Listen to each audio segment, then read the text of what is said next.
Local sports from KYMA News 11.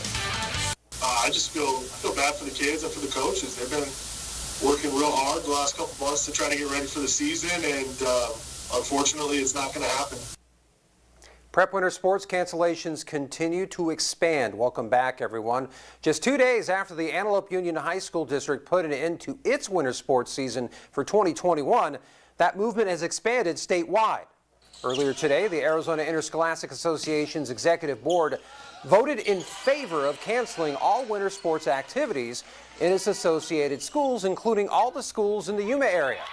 Cibola Raiders Athletic Director Brett Pavey breaks down what the key factors were in this decision. Obviously, COVID was the main reason, but it wasn't necessarily a fear that high school sports were going to lead to a spread of COVID.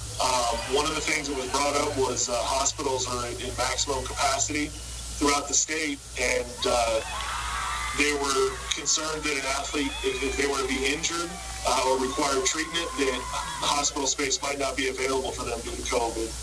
And then just the general concern of numbers being as high as they are right now, and if this was really a safe environment for the kids.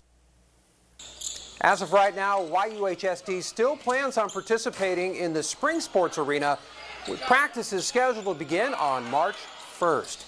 Meanwhile, Baseball Hall of Famer Tommy Lasorda, the face of the Los Angeles Dodgers for more than 7 decades, is dead at the age of 93. Lasorda suffered a cardiopulmonary arrest at his home in Orange County on Thursday. Now, we spoke to some area diehard Dodger fans who shared their perspectives of this baseball icon. And as I've been listening to people talk about Tommy Lasorda today, they don't talk about how many games he won or that he won a World Series or this or that. They talk about the relationship they had with him as a person and as a player. And I think the relationship component is lost nowadays. The sense of belief in oneself and the team is something that a lot of teams are lacking today in the game of baseball.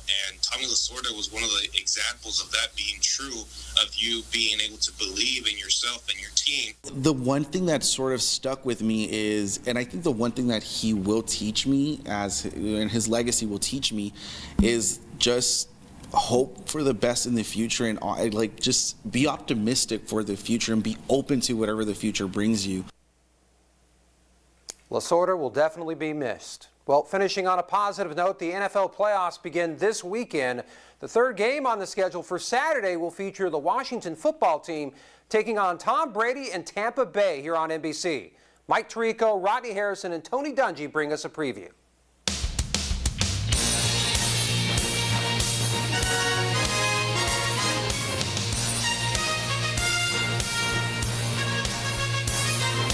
All right, a few people, not us, but a few people had their fun with the NFC East this year. But the reality is there's a champ. It's Washington, and they will host the Tampa Bay Buccaneers and Tom Brady in the playoffs. Yeah, and Tom Brady in January, you know how well he plays, Coach. I look at Tampa Bay, and really the key is Tom Brady. It seems like he's playing with a lot more confidence. He's throwing the ball down the field really well, and now they get Ronald Jones back, which I think, with their playoff run, he's going to be a big difference maker. And for Washington, the key is pressuring Tom Brady. They've got those #1 draft choices up front in that front four. I think they can do that. We look forward to it. It's Tom Brady in the NFC playoffs this time. Washington against Tampa. It is strange. We'll see you Saturday night. You can catch this game on Saturday night and the Cleveland-Pittsburgh game on Sunday night right here on this network. That's it for sports. There's more to come right after this.